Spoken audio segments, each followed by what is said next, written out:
Salve, salve, queridíssimo George. How are you, my friend? I'm fine. And you? I'm really fine. Mas não vamos falar inglês. Não. Eu parei no I'm fine, cara. Eu parei no I'm fine. Ok. Até porque nós temos uma pessoa internacional, né? Hoje nós... Com vários fusos, né? Vários fusos, mas não é confuso. Tio do Fábio. Tio do pavê ataca novamente. Ô, George, eu acho que a gente tem o prazer hoje de ter aqui no Maquinistas. Acho que não estou errado. Corrija-me. E desculpe se eu ofendi algum entrevistado que já passou aqui. Mas acho que é o nosso primeiro convidado internacional representando uma agência internacional com atuação global, inclusive no Brasil. Compliquei, né? Porque eu acho que o outro foi o Albert Castelló.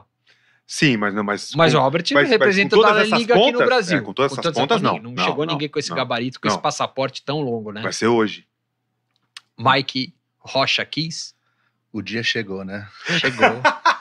So this English is in Portuguese, not in English. Is that correct? Yes, in Portuguese, please. Ok, vou tentar me virar em português. Vamos lá. Eu vou tentar me virar em português. Não. Já dá aula de português. Agora imagina nós dois nos tentando nos virar em inglês. Eu até sairia, mas sairia meio travado. Você me entrevista em português, eu vou te entrevistar em inglês. Não, parou. Acabou o podcast. Bom, eu só quero saber o seguinte, mandarim a gente não precisa entrar aqui não. Mandarim talvez vai dar um problema, né? Então tá bom. Vamos lá, Mike, CEO, fundador da IMW Global, agência que tem atuação, e aí a brincadeira, na China, Londres, Brasil e vários outros lugares. Explique então pra gente, a gente fez essa brincadeira, agora também me explica aqui, porque a primeira vez que eu conversei contigo por telefone, eu falei, peraí, me explica aqui, como é que o cara fala tão bem português assim? Mas tem um Rocha ali no meio. Né? Exatamente, aí vem a história. Minha mãe é brasileira, né, originalmente de São Paulo, a minha avó é de Bahia, no interior de Salvador, né, e daí veio a Rocha, né, da parte do meu nome, que é Rocha Keys, né. O Keys é a parte britânico e a Rocha é a parte brasileira. E eu sempre tive este link do Brasil desde criança, né. Minha família, tios, tias, vó, tudo baseado aqui em São Paulo. Então, desde criança eu sempre falei que eu sou britânico com coração brasileiro, né. Muito bem. E daí veio esse direcionamento também de olhar... Eu diria que assim, acho que quase todas as empresas globais de marketing esportivo olham muito pouco para cá, né? A gente está tendo uma ou outra chegando agora, olhando melhor e tal, mas geralmente é muito mais a operação brasileira que chama a atenção ou algum brasileiro que faz um movimento para trazer o cara para cá. O teu caso é diferente, né? Conta um pouquinho da história do IMW para a gente chegar nessa ideia e até porque do IMW, né? Que é bem interessante também. Sim. Eu acho que primeiro temos que contar a história do início, né? Quando eu fundei a empresa, eu estava baseado em China. Na verdade, primeiro em Hong Kong e depois em Shanghai. E daí, quando você está abrindo uma nova empresa, você sempre tem que olhar o mercado e onde você está, acho que tá as coisas que estão faltando em termos de serviço, atendimento. Falamos em inglês, gaps in the market, né? E daí eu enxerguei Find the gap. Find the gap, exatamente. E daí eu enxerguei uma oportunidade para ajudar marcas de Ásia, principalmente na época de China, para ajudar, levá-los a mercados internacionais, Europa, Latinoamérica, Brasil.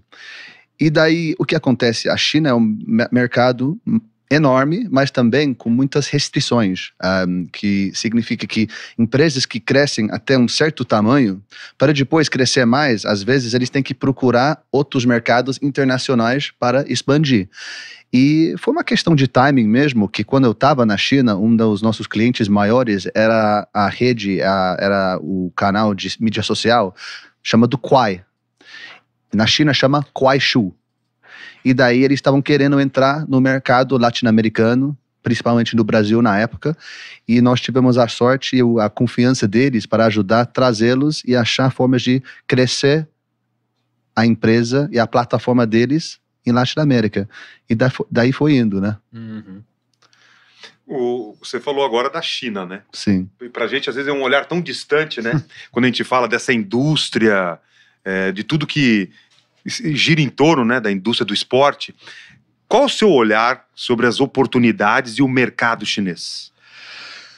China é um mercado enorme, né, com muitas oportunidades, mas também é muito diferente. Muitas pessoas não sabem que o mercado de China, além de ser um mercado com várias indústrias, é um mercado muito fechado em termos de mídia social e digital.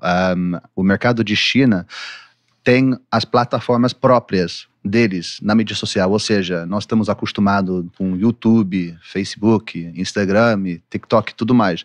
A China não tem acesso a essas plataformas, é um mercado totalmente digitalmente no internet, eles têm as plataformas deles e o conteúdo deles. Daí isso dá uma oportunidade grande para trazer novos IPs, novas plataformas, mesmo para dentro de China e também por China para fora, para a Europa. Esta foi a grande oportunidade que nós temos hoje em dia, que é trazer, na verdade, a nossa empresa EMW, as letras é East Meets West, EMW, East Meets West, trazendo the East para o West, em termos das marcas da Ásia e China, para a Europa e o Brasil, e trazendo os IPs, jogadores, times, de Europa e Brasil para a China. Porque, como te falei, as plataformas em China são totalmente focadas em conteúdo em China. Então, por exemplo, alguém quer saber um pouquinho de Flamengo, de um jogador, só tem no próprio internet da China, que, por exemplo, não tem Google, eles usam uma coisa que chama Baidu. Então, o conteúdo que nós estamos criando e tentando trazer para lá é conteúdo que, neste momento, às vezes não existe nas plataformas que eles têm. Então, esta é a oportunidade que nós tivemos em fazer.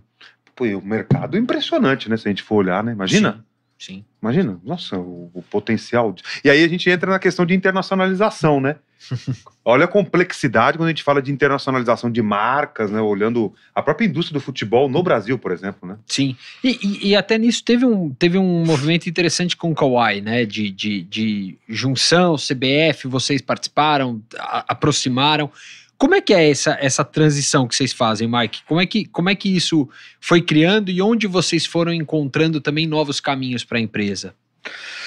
Olha, eu acho que quando e nós conversamos sobre isso, né? Quando tem coisas que acontecem fora do mundo de futebol e de negócios, isso às vezes te ajuda a ir em direções diferentes, né? Quando a EMW foi fundado, somente no segundo ano veio a pandemia. E daí o mercado mudou, a situação mudou, muitas marcas estavam, né, em situações muito complicadas, né, não só marcas, empresas, mundialmente as coisas estavam mal. E daí nós, como uma agência, queríamos olhar para os mercados que podemos talvez aproveitar, que estão crescendo durante este período difícil. Daí, na verdade, foram duas áreas de clientes. Foram a área de Quai, que é mídia social, plataformas, e o segundo era gaming, que nós começamos a trabalhar com as empresas principais da área de gaming. Quando eu falo gaming, não estou falando de iGaming neste momento, mas neste momento estamos falando de gaming de celular, Fortnite, PUBG Mobile. E daí nós tivemos a chance para levar várias dessas empresas para fazer campanhas fora de China, fora de Ásia.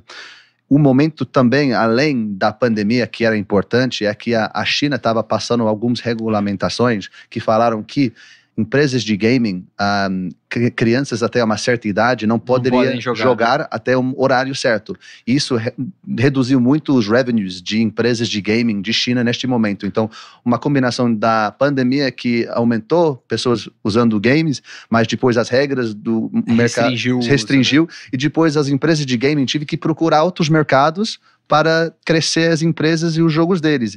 E o Brasil e a Latinoamérica eram desses mercados e nós entramos com algumas soluções que nos deixou levar estas marcas para cá e depois eventualmente abrir um escritório acá, quase 2 anos e meio atrás.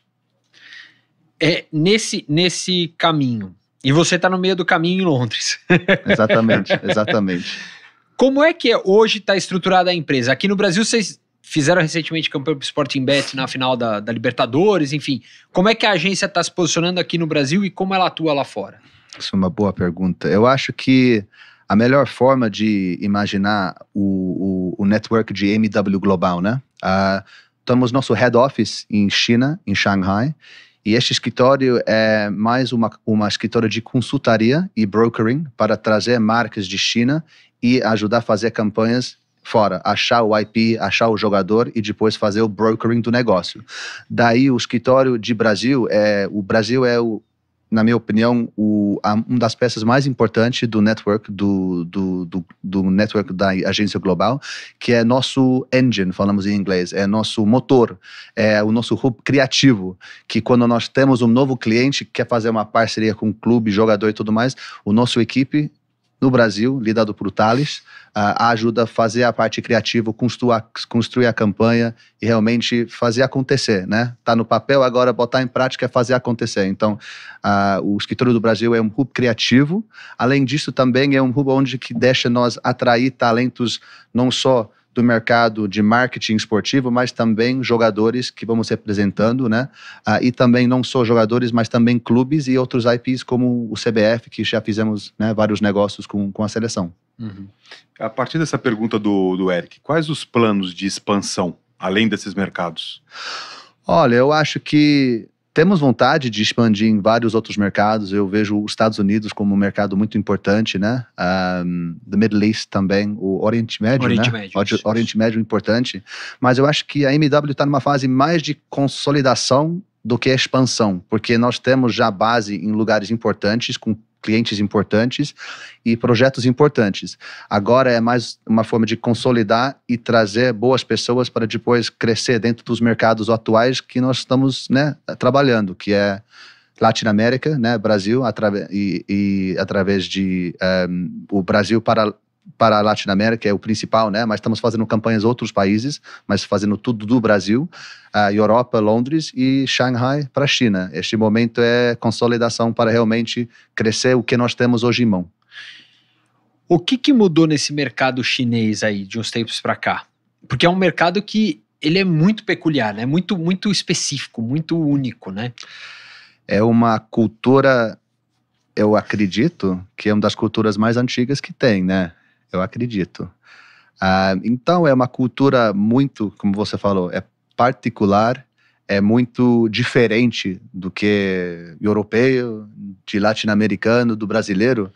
E tem coisas que, quando você está lá, especialmente falando politicamente, que você nem entra no assunto, porque isso daí vai dar problema, já que você entra na palavra política. Eu sei que em outros países dá para falar e brincar, mas lá não é brincadeira, né? Lá é um país onde você não entra nesses assuntos políticos. Mas falando de cultura, é uma cultura linda, é um povo, pessoas muito, muito gente boa, né? Sério. Eu, principalmente, tive a sorte de ter um sócio nota 10, que realmente foi muito bom comigo e continua sendo muito bom. Mas, óbvio, todos os países têm pessoas de classes diferentes, de atitudes diferentes, de experiências diferentes, né? Uhum. Mas a China realmente é único em termos de posicionamento que eles têm mundialmente. O que é interessante que o Mike falou, né? A China viu necessidade de expandir para outros mercados, né? Geralmente a gente vê o contrário, né? Quer dizer, o brasileiro quer ganhar mais mercado fora, né? O Brasil ainda, no esporte principalmente, é muito ainda pequeno em relação a isso, né? Sim. Mas as marcas brasileiras, enfim, já sabem que tem que se tornar globais e tal.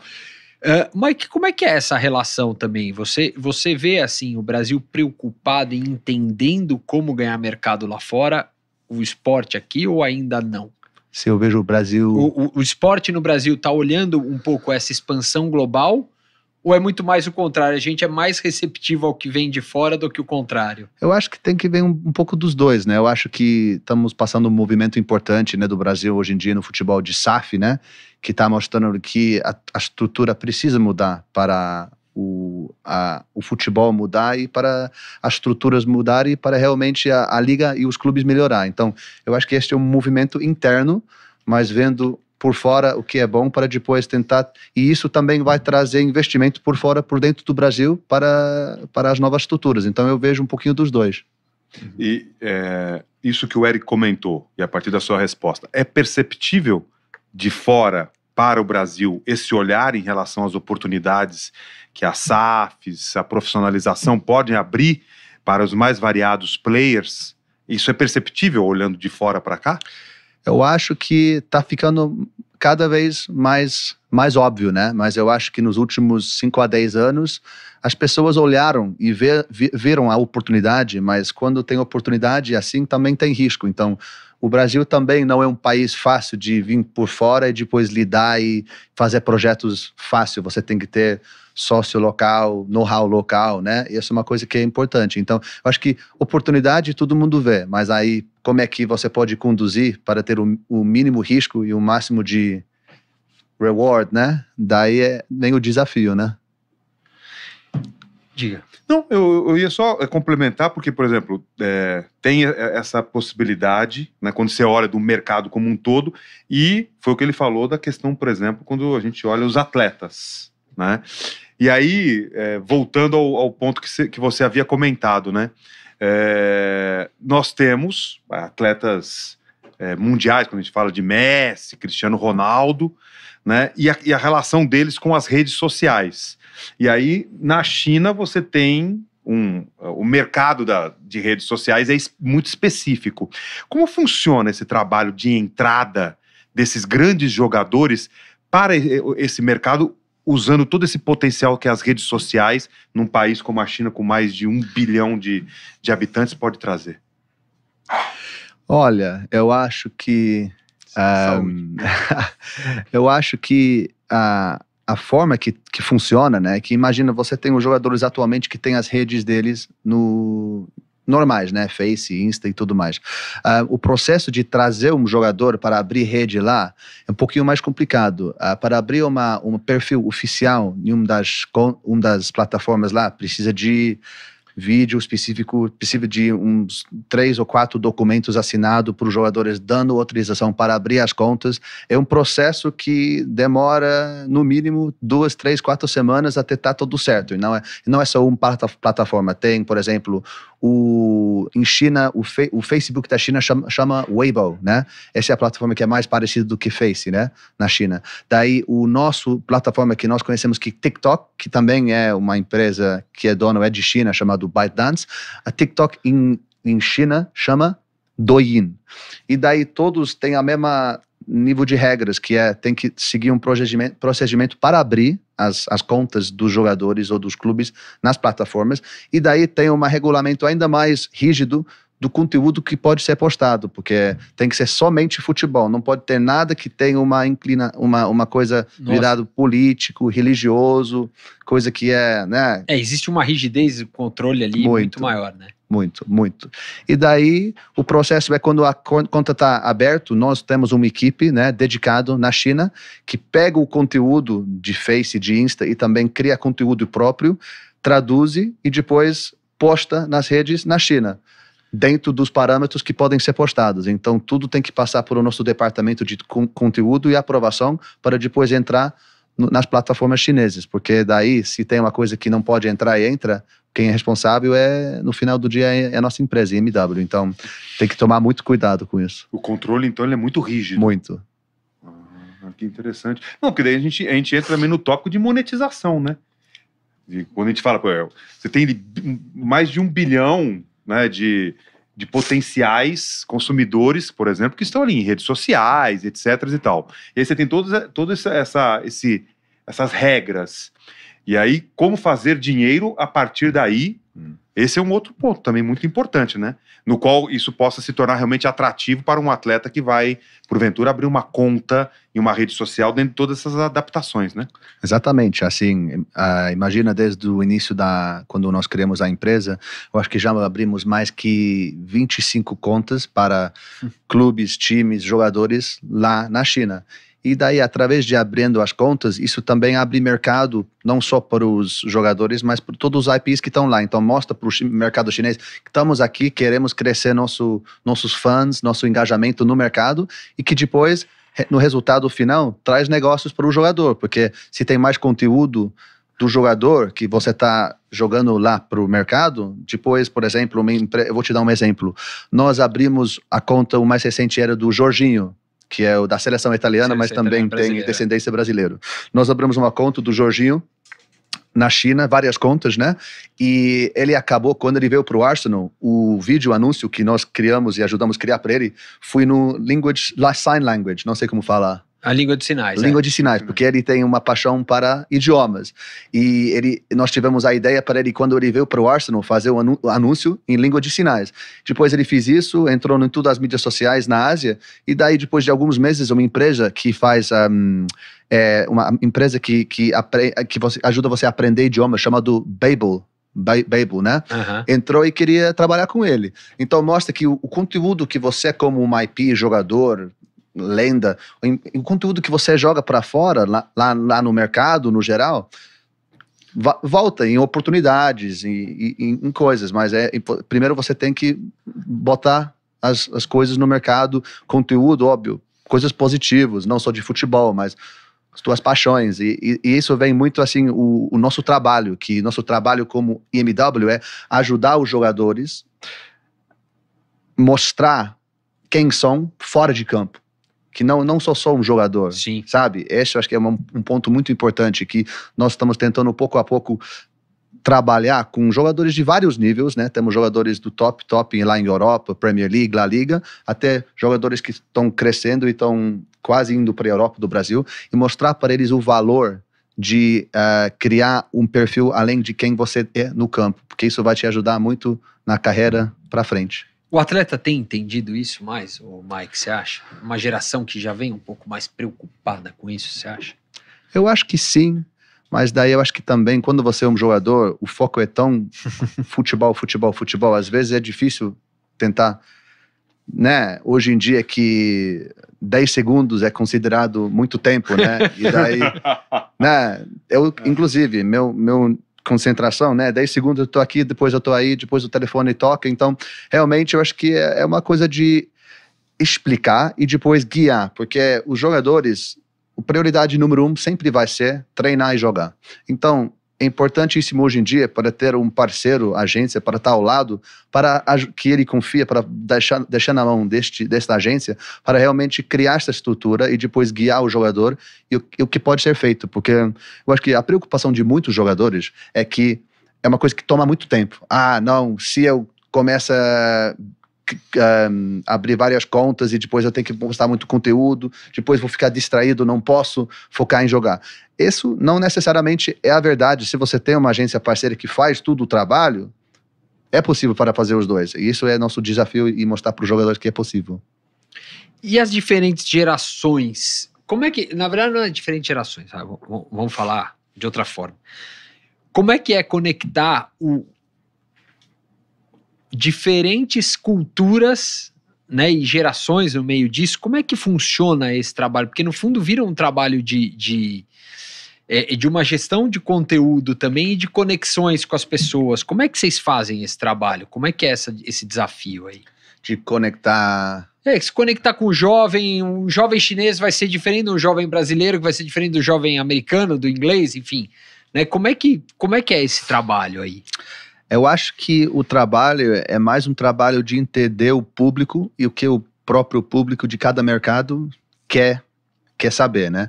Eu acho que se você veja, por exemplo, no caso de China, o conteúdo que eles vejam é limitado, né? É só nas redes deles, ou seja, não tem acesso às redes que nós temos. Então, o nosso trabalho é muito mais fácil, porque já sabemos o que eles não estão vendo. Então, podemos já criar uma estratégia para saber, beleza, eles não têm acesso a isso, vamos criar. Então, eu acho que o trabalho de uma forma de conteúdo esportivo é mais fácil na China. Daí, aqui no Brasil ou no UK, tem acesso a tudo. Então, daí a diferente. Complica. Complica muito, porque é uma coisa que tem tanto conteúdo, então é muito difícil para entender qual é o conteúdo diferenciado que vai fazer a diferença mesmo, né? E daí acho que tem que bater mais em contar histórias dos jogadores, entender o background dos jogadores. Pessoas querem, né? Os fãs de clubes têm jogadores preferidos, querem entender um pouquinho mais do quem são os jogadores, de onde vêm. Essa eu acho que é um conteúdo que engaja muito, né?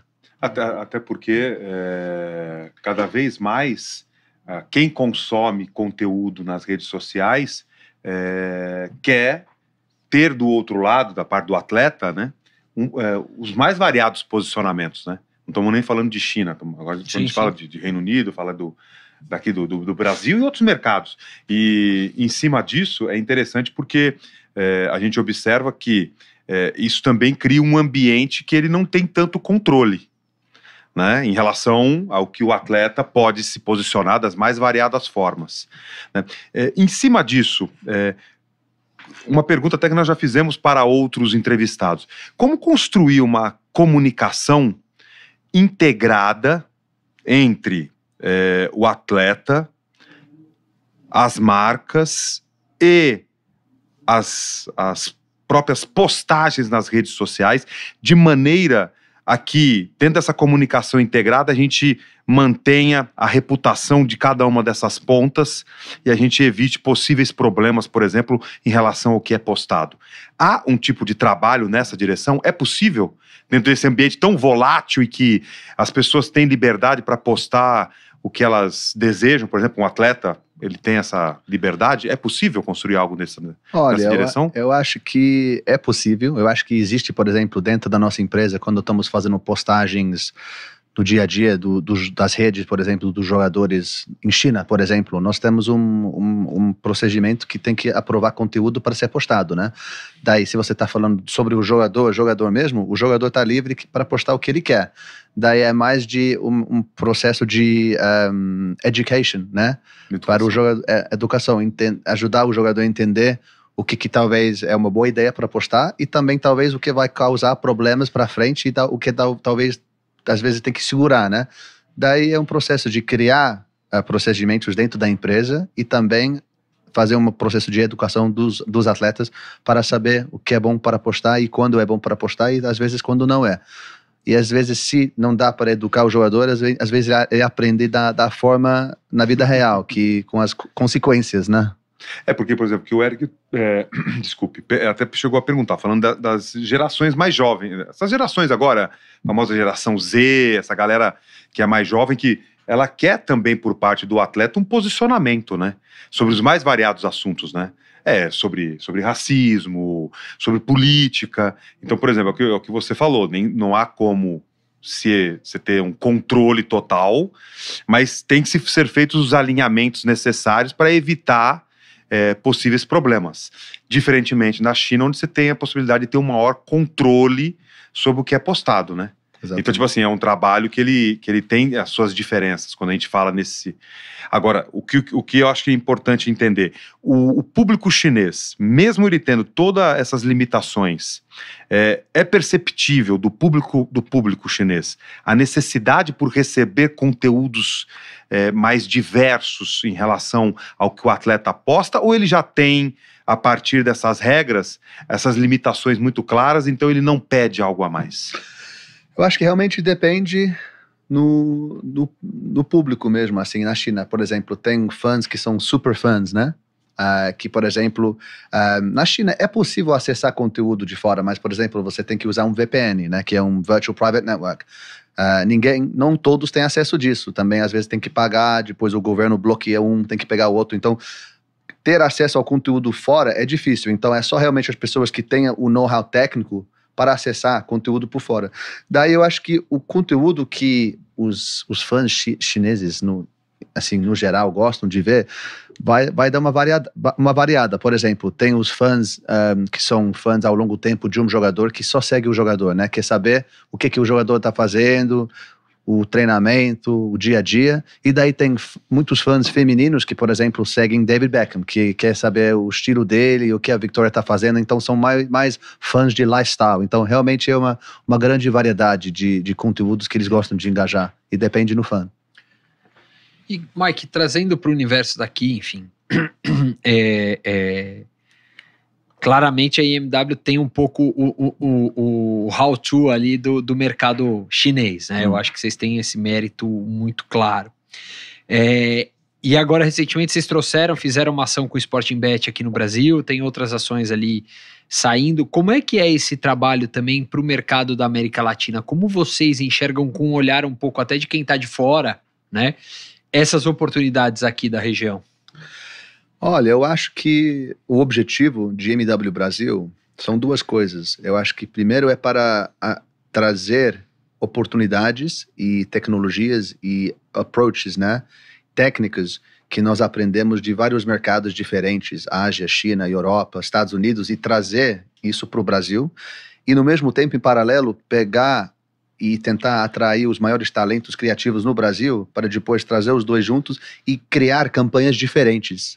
E justamente isso que fizemos com o Sporting Bet, que o Sporting Bet faz parte de um grupo maior, internacional, chamado Entain, que este é um grande grupo, já tive vários patrocínios enormes, inclusive o Bwin, que é uma das marcas que faz parte do grupo do Sporting Bet, patrocinar o Real Madrid, a camisa do Real Madrid, isso. nos anos dos Galácticos. Então já é uma empresa grande, né, mundial, e eles escolheram o MW por esta razão, porque nós temos o know-how internacional com a criatividade local. Eu acho que esse é importante, o know-how internacional com criatividade local, e os dois juntos foi o resultado de uma campanha que deu muito certo e eles estavam muito felizes, porque hoje em dia já sabemos o mercado de betting e apostas no Brasil ainda mais é muito crowded, muitas pessoas, lotado. muito lotado, demais, né? Então cada vez é mais importante. Muvucado, vai. Tem várias palavras que podemos usar, né? Muvucado. Mas craudiado, era um termo que a gente usava aqui no Brasil. Craudiado. Tá crowd, o pico tá craudiado. Como pergunto para vocês. Pergunto para vocês que vocês com certeza vejam isso com olhos de fora e por dentro e depois vice-versa. Como é que vocês vejam este mercado de apostas no Brasil? Eu sei que cada vez é uma coisa que está quase chegando a ser a legislação. Quase a regulamentação está vindo, quase. Sim. Quase, a gente ainda está no quase ainda. É uma grande aposta, né? Boa. Tá bom, né? Não, eu vejo um mercado que está cada vez mais parecido e pasteurizado, assim, muito concorrido, valores cada vez mais altos, e chegando, para mim ele chegou ele já atingiu o máximo de investimento a ser feito. Acho que as empresas de aposta já não vão investir tanto quanto elas investiram nesse ano de 2023. Até foi um texto que eu escrevi outro dia pro LinkedIn falando um pouco disso, assim, que a gente tem um mercado que está entrando numa saturação, eu vejo aqui no Brasil. E até na saturação de ideias de como atrair o consumidor e como fazer ele ir para minha casa e não para outra casa de aposta. Né, eu acho que tem a gente chegou num momento aí de muita gente, realmente muita gente ofertando, muita gente tentando ganhar o cliente, muita gente tentando se diferenciar de algum jeito da concorrência, mas que ao mesmo tempo você não está conseguindo trazer algo que seja realmente impactante no mercado. Né? Então eu vejo muito esse caminho, eu vejo um caminho que a gente chegou num limite ali de saturação mesmo, e que no fim, com a regulamentação, a tendência é dar a maré diminuir ali. Vai ter um filtro. Um filtro, menos gente trabalhando. E isso acaba beneficiando como um todo a indústria. Depois, né? Porque você sai quase de um vale tudo ali, de um MMA para uma luta mais organizada, né? Algo mais pautado por poucas empresas, com limites de valores mais claros também, porque eu acho que a gente chegou num momento que oferece-se um valor muito alto, né, ou pede-se um valor muito alto pelas propriedades que não valem tanto assim, e naquela loucura, naquela disputa ali, braço a braço, ombro a ombro, às vezes a empresa paga e ela para de pagar no meio do caminho, enfim, eu acho que a gente está com muito problema hoje, né, e que eu vejo esse mercado precisando de mais criatividade, em propor ações, em propor ativações, em propor ações que revertam para o consumidor e para a própria empresa, para o próprio negócio. Né? Então eu vejo muito isso. Eu acho que a gente está num momento meio que chegou naquele limite, e aí agora a gente vai entrando num mar um pouco menos turbulento e menos crowdado. Esperamos que sim, né? Essa é a ideia. A regulamentação ela vai contribuir bastante para isso. Né? O grande X ali que eu vejo a gente ainda precisa entender a regulamentação, quando e como ela vem. Né? Que ainda é um tema que tem desdobramento. Outro dia eu estava discutindo, parece que na Alemanha foram 9 anos para regulamentar.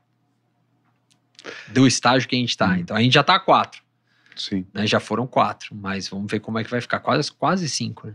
Eu acho que vai demorar, mas eu acho que no final vai dar certo, porque importante é o dinheiro que traz, ajuda que os clubes podem evoluir e crescer, e esperamos que cada vez ficar mais forte para ficar competitivo no nível internacional, né? Porque eu acho que o mercado, especialmente de futebol do brasileiro, já sabemos, né, que é um mercado que eu acho que, sem questão, gera os maiores talentos mundialmente, especificamente nos últimos 20, 30 anos, talentos novos de futebol.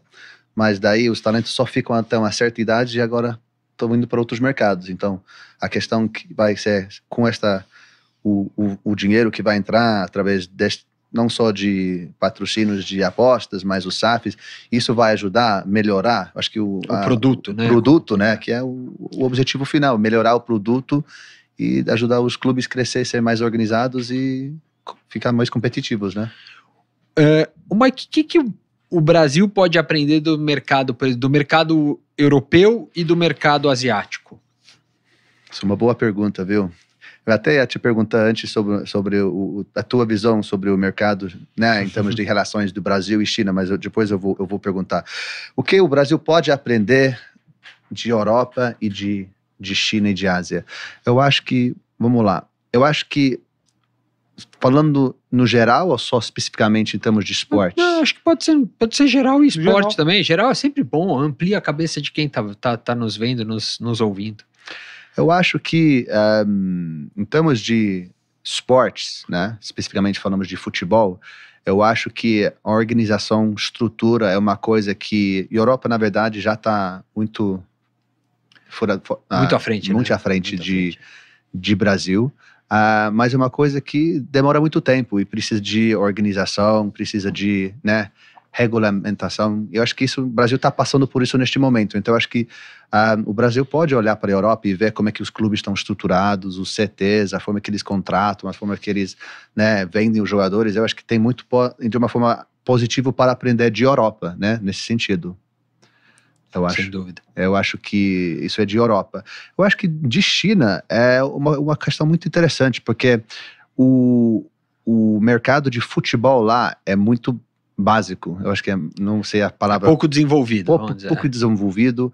Chegou um ponto no alto, alguns anos atrás, onde todos os jogadores estavam lá, né? O Hulk e vários outros. Daí tive muita corrupção lá e depois deu uma descida e neste momento muitos pessoas oficiais do campeonato, de clubes na China estão na cadeia.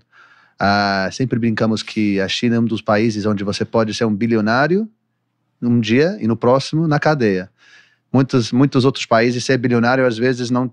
Você não te dá um certo privilégio, né? Correto, mas na China isso segurança. Eu acho que na China isso não te dá o privilégio. E eu acho que isso é uma coisa que todos podemos aprender, que é o seguinte: não significa que se você tem uma libra, R$1, $1 no bolso, se você faz uma coisa errado, você tem que depois pagar o pênalti dessa coisa. E eu acho que não é só o Brasil que tem que aprender isso para a China, mas eu acho que o Ocidente. O Ocidente no geral, que é uma coisa que eu gosto muito daí, que é corrupção e tudo mais. Se fiz uma não queria xingar, eu falei besteira. Uma besteira, exatamente. Daí você vai ter que pagar o preço. E isso eu acho que um conceito que é importante, não só em futebol, mas na vida no geral. E acho que a China realmente vai muito bem nisso. Então, é isso, porque o futebol está num nível de reconstrução, né? Na China. A liga já estava no alto, muita corrupção. Um dos maiores clubes do país, chamado Suning, que ganhou o campeonato, depois foi, como fala, quando uma empresa falha, como fala? Faliu. Então o Suning, 3 anos atrás, ganhou a liga e depois faliu. Então o time que ganhou a liga é o equivalente que o Palmeiras ou Corinthians ganha o Brasileirão e no próximo dia tá falido. Fechou. Isso aconteceu. E daí isso agora... já aconteceu 2 anos atrás, quase, e agora está num processo de retomando, né? Reconstrução. Mas era justamente tudo a corrupção que realmente causou tudo isso. E daí a China não teve problema em quebrar tudo para depois reconstruir. E eu acho que isso é uma coisa que podemos aprender, é importante. Às vezes precisa quebrar para reconstruir. Mike acaba de decretar o fechamento do futebol no Brasil. Não, daí talvez difícil fazer isso no Brasil, mas aprender... Não, a gente entendeu o conceito, é um conceito, é hipótese. Mas você viu que ele mandou bem. É difícil. É difícil. É difícil. Em cima do que você estava falando, por exemplo, das empresas de apostas, como que esses grandes atletas tipo, de nível mundial, eles veem a associação da sua marca com empresas de apostas? Há todo um cuidado na gestão da carreira para essa associação ou ainda não? Então, só para entender a pergunta, falando sobre a associação de uma casa de aposta com um jogador. atleta. Com um jogador. Normalmente, eu acho que, e geralmente, não estou falando em todos os casos, mas o apetite, o jogador não para um dia e fala, eu quero trabalhar como casa de apostas. Normalmente é a casa de aposta que quer associar a marca um jogador, né, para depois usar a imagem do jogador, para depois crescer a empresa, a confiança na empresa, a marca, usuários e tudo mais. E daí, para o jogador, a X da questão normalmente, 99% do tempo, a questão da oferta, né, do dinheiro. Então, eu acho que a vontade de todos os jogadores trabalhar com casas de aposta, talvez 1 ou 2 gostam, né? Mas eu acho que a maioria não estou muito afim. É aquele dinheiro que você fala, será que vale a pena? Normalmente isso é a pergunta que a maioria dos jogadores fazem nessas situações, né? Então há essa preocupação, então.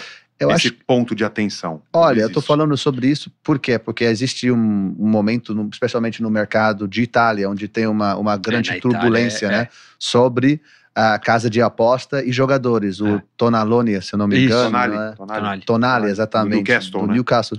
Tive muitos problemas. E quando jogadores no mercado vejam isso, eles têm que tomar cuidado, né? Então é uma questão de, eu acho que fazer parceria com uma casa de aposta não é um problema, mas eu acho que tem que ter o parceiro correto para depois ir monitorando, entendendo e fazer a parceria acontecer de uma forma profissional, né?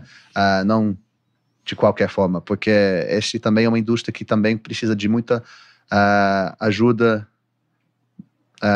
criativa e também é um mercado relativamente novo, que está crescendo tão rápido, então não é um mercado que tem muito regulamento, não estou falando de regulamento no nacional, estou falando profissional, então eles meio que fazendo da forma que eles acham bom, mas também não é só assim, né? Tem que ter uma forma de trabalhar para os jogadores ter o menos risco na imagem possível com as casas, que eu acho que já tive algumas situações que aconteceram no Brasil, né, com jogadores e a casa de apostas que não deram tão certo, então isso serve como um aprendizado, que tem que ser feito de uma certa forma, né? Muito bem. Você quer fazer uma pergunta? Olha, eu acho que era muito. Estamos tocando muito deste. Estamos com quanto tempo já? Ainda está 40 e poucos, já estamos quase tendo que fechar aqui, faltam 10 minutos. Tá bom. Então, falamos tanto sobre a parte de internacionalização, né? IMW, escritório Hong Kong, Shanghai, Londres, São Paulo. E eu acho que eu gostaria muito de entender teu ponto de vista de como é que você veja a relação entre o Brasil e o mercado internacional, mas vamos falar especificamente de, por exemplo, China, porque durante os últimos 10, 20, 30 anos, o Brasil e a China tiveram as relações em termos de recursos naturais. A China sempre está de olho nas Amazonas para, né, tentar comprar várias coisas, pé de galinha, muitas coisas, não é verdade? Produtos diversos, né? Sim. Daí, como é que vocês vejam, né, esta conexão entre China e Brasil? Boa pergunta. Tá tão especial o programa que até a gente tá tendo que virar entrevistado. Mas você percebeu que é o momento Mike, né? Ele criou o momento Mike, você viu? O momento, quero saber como é que tá aqui. Manda a sua vinhetinha. Momento Mike. Você sabe, boa pergunta, Mike. Eu acho que a gente teve um apetite naquela época, falando aqui do mercado esporte, tá? Vamos dizer, é onde eu tô mais inserido para poder falar, né?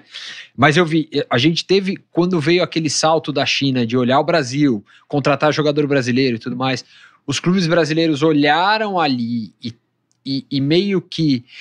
O que eu vejo que falta muito pro esporte brasileiro é a capacidade dele de ser um produto pro exterior. E talvez eu acho que o Brasil esteja errando em não olhar com carinho o mercado asiático, principalmente pelo fuso horário. O fuso horário pra gente é muito favorável. A gente pode fazer jogos ali, pegar fim de semana, pega um jogo sábado 9 da noite, aí domingo 9 da manhã. Tem acho que alguns caminhos ali que o Brasil poderia exportar o produto, até porque é melhor exportar o produto para a Ásia do que para a Europa. A Europa não vai ter interesse no futebol brasileiro. Vai ter interesse em um atleta brasileiro. Mas no futebol brasileiro, talvez na Ásia você tenha um mercado maior. Então eu acho que falta às vezes uma visão estratégica olhando Isso é um ponto interessante. o Brasil para lá. Um ponto interessante, que até falando de públicos, né, em termos de futebol, é uma coisa interessante que quando você fala de China, de um perfil de um fã de futebol ou um fã de esporte, na China, as idades, um menino ou uma menina entre a idade de 13 e 18, 19, 20, normalmente são mais fãs de basquete do que futebol. Sim. Porque o NBA Junior tem um programa muito forte. já há últimos 10 anos que realmente bota a NBA dentro das veias desde criança. Isso ajuda bastante.